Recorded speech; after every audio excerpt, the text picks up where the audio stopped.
Siz bilasizmi, ba'zi holatlarda tana a'zosi ichidan sekin o'la boshlaydi. Bu hodisani nekroz deb ataladi. Assalomu alaykum, bugun nekroz haqida gaplashamiz.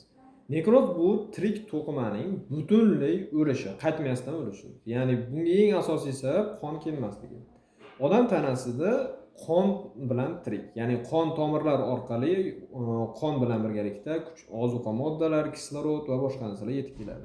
Agar o'sha kelish ozuqa modda va boshqa narsa yetmay qoldimi, demak u organ o'lishni boshlaydi.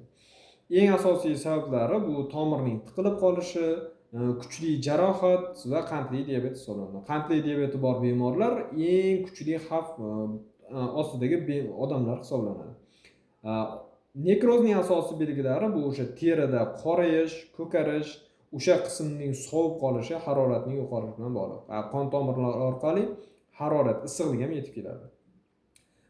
Og'riq bo'lishi mumkin ba'zida, lekin asos o'sha qismda ko'p holatlarda qon tomirlar bilan birgalikda nerv tomirlari ham o'radi. Buning natijasida og'riqni ham sezmaydigan bo'lib qoladi. Og'riq yo'qoladi. Infeksiya qo'shiladigan bo'lsa, bu jarayonga gangrena rivojlanadi. Bu esa yana ham xavfli holatga olib keladi. O'lik to'qima o'z-o'zidan hech qachon tuzalib, tiklanib ketmaydi. Yangisi hosil bo'lmaydi. Bo'ldi, yo'q. Endi davolash ko'pincha o'lik to'qimani olib tashlash bilan birgalikda kechadi. Agar uni kechiktiradigan bo'lsak, xavf ostiga qolamiz yoki o'sha qismning, o'sha organning amputatsiyasi yoki ya'ni to'liq kesib olib tashlashiga sabab bo'lishi mumkin. O'zingizni ehtiyot qiling.